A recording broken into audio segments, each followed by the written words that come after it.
Okay, so chapter 14, cardiovascular physiology. Okay, so let's talk about this. So this stuff you should already know. Okay, you should already know the big parts of the heart, etc., etc. Okay, all this terminology you should already know. Okay, so pressure, volume, flow, and resistance. Okay, so let's go over what these terms mean. Okay, pressure is defined in physics as force per unit area. Okay, so the force per unit the space is the area, right? So force per unit area. Okay, so you always go from high pressure, greater force per unit area, to low pressure, less force per unit area. Okay, so pressure, the blood flow because you go from higher pressure to lower pressure. Okay, the pressure gradient is the difference between the two regions. Okay, and then the blood flows out of the heart, the highest pressure into closed loop vessels, the lower pressure. Okay.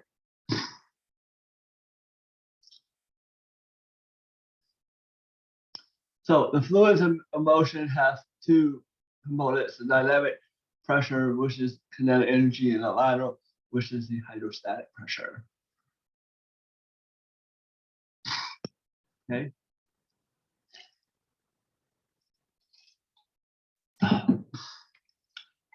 All right. So the pressure of a fluid in motion increases the resistance. The pressure is lost as the fluid moves through the vessels. The more friction there is, okay, the more pressure is lost as you go through, which is why one of the things about blood vessels is they're designed on the inside to reduce friction. Friction can't ever be zero.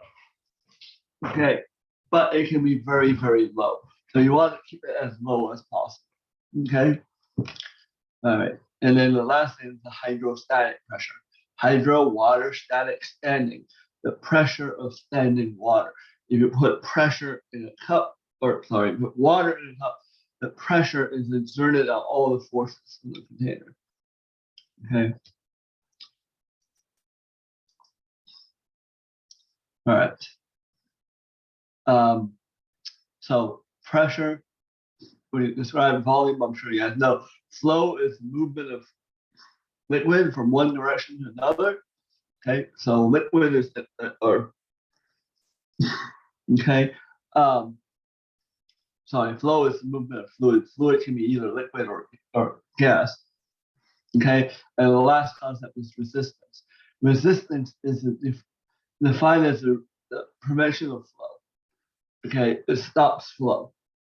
Okay.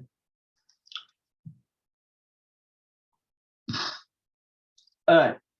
So the contraction of the heart creates pressure without changing the volume of the blood. So the blood leaves the heart to the vessels, and that is called primary pressure. Okay. So pressure is force per unit area. Okay. If I dilate the blood vessels, I have more area. If I have more area, then the same force, then I generate less pressure. Okay. When my heart pumps, the heart pump generates force. Okay. If the area becomes larger, then the pressure drops. Okay. If the area becomes smaller, so blood vessels constrict, the blood pressure increases. Okay.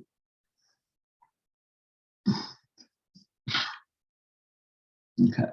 So blood flows from higher pressure to lower pressure. Okay, flow through the tube is directly proportional to the pressure gradient.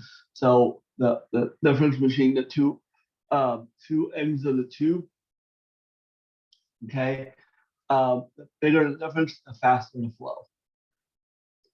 Okay. Okay, so here you can see the pressure gets lower and lower. It barely stays above zero in the vena cava, and eventually it drains back to the heart where you receive another force which generates more pressure. Okay.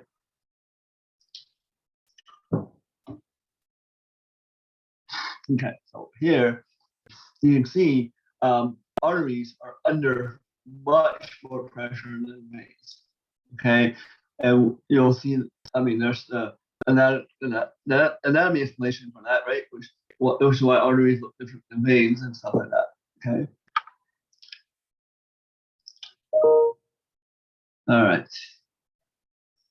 So.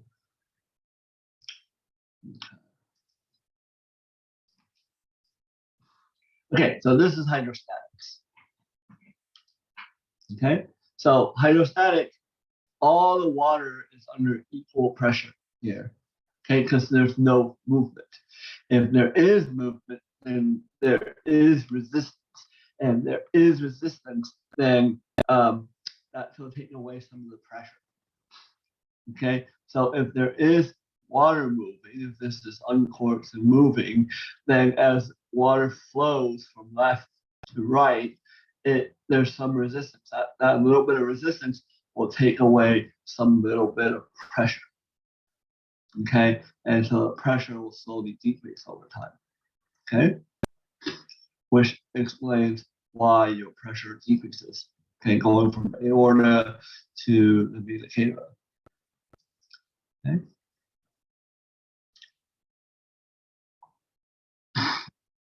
Okay. Flow only happens when there is a change in pressure.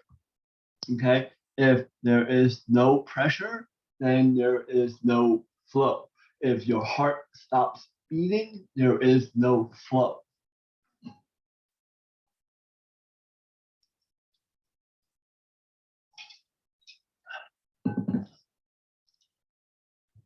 Okay. Flow is not dependent on pressure, it's dependent on the change in pressure. Okay. So these two, the pressure is different on both ends, but the difference in pressure is the same. Delta P is exactly the same. Okay. I don't know if we ever really talked about the physics stuff. But delta is change. Okay, so delta P is always equal to P final minus P initial. Okay, or in this case, P2 and P1. Okay, P1 is initial, P2 is final. Okay, so the P1 is the initial pressure, P2 is the ending pressure, so it's always the ending pressure minus the initial pressure, change in P. Okay, that we'll talk about different things. So, like lungs and what the pressure is in the kidneys and all this other stuff. So you might as well become really familiar with these terms now. Okay. All right.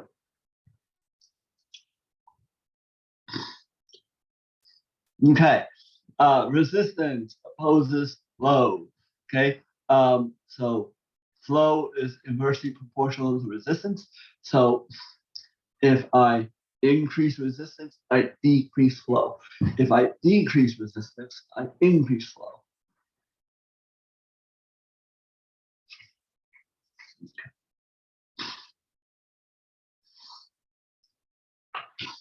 Okay. This is Purcell's law. The resistance is equal to 8 times L times this viscosity factor, which is divided by pi r fourth. Okay, so let's take a look at these components. Okay, resistance is proportional to the length of the blood vessel. So the longer the blood vessel, so the longer the blood vessel, all else being equal, every single step of the way you'll face some resistance. So the longer the blood vessel, the more resistance. Okay, so resistance is proportional to the length. Okay, so resistance is proportional to viscosity or the thickness of the blood. Okay, this is actually why thickness of the blood matters. Okay, if your glucose level is higher, your blood is thicker. Your blood is thicker. There's more resistance. There's more resistance. You need your heart has to work harder, generate more force to pump the blood. Okay, but most important factor when it comes to resistance is tube radius to the fourth power. The radius of the tube changes dramatically the resistance. Okay, so if I decrease the resistance by 1/2, okay, I get 16 times the resistance. Okay, or conversely, if I double the radius of the tube, then I get 1/16 the resistance. So it is a big deal. Like how um, how wide the tube is, okay, changes the resistance. And that's why when we control blood flow, we can use it by controlling how dilated blood vessels are more than any other thing. Okay.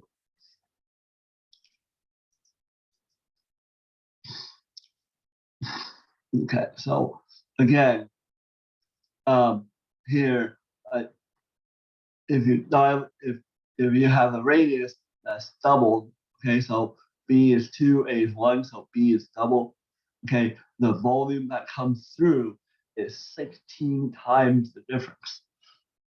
Okay, so um, how much resistance there is dependent on how wide open the tube is. So think about it next time you think about arteries clogging. If you decrease the hole, okay, you increase the resistance 16 times. And that means you have to generate much more force to pump it through. Okay.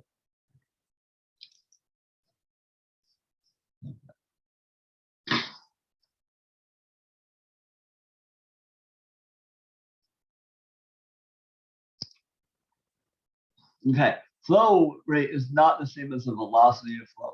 Velocity of flow is how fast the average particle is moving. Flow rate, okay, is equal to um, velocity times the cross-sectional area. Okay, so I always think about this equation in reverse. I mean, this is right, but I always write together as Q is equal to V, okay, times A. Okay, the flow rate, how much comes out, okay, the flow rate is how much comes out. Flow rate is the velocity of the average particle times the number of particles you shove in the cross-sectional area. Okay.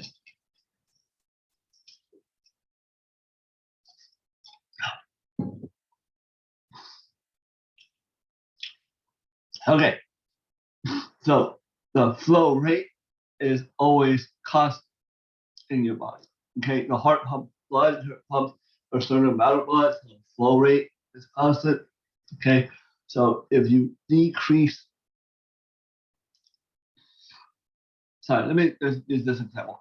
If you increase the area, then the fluid is going to move a lot slower.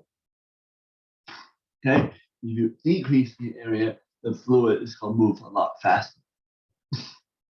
Okay, so to go from this tube to that tube, the flow rate has to be the same. Okay, so all of a sudden, instead of moving at 12 centimeters per and stuff like that, you move it at 1 centimeter per meter per inch. Okay. Okay, so much slower. Okay. Oh, okay, sorry.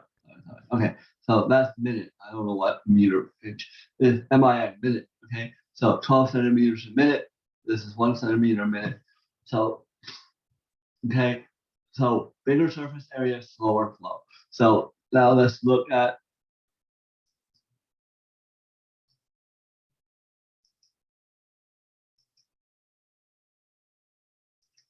Okay, so smaller area.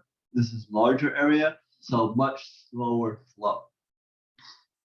Okay, much slower flow in the capillaries leads to much faster gas exchange. Okay. All right, I'm gonna stop this unit this part one right here, and I'll cover the rest of it in part two.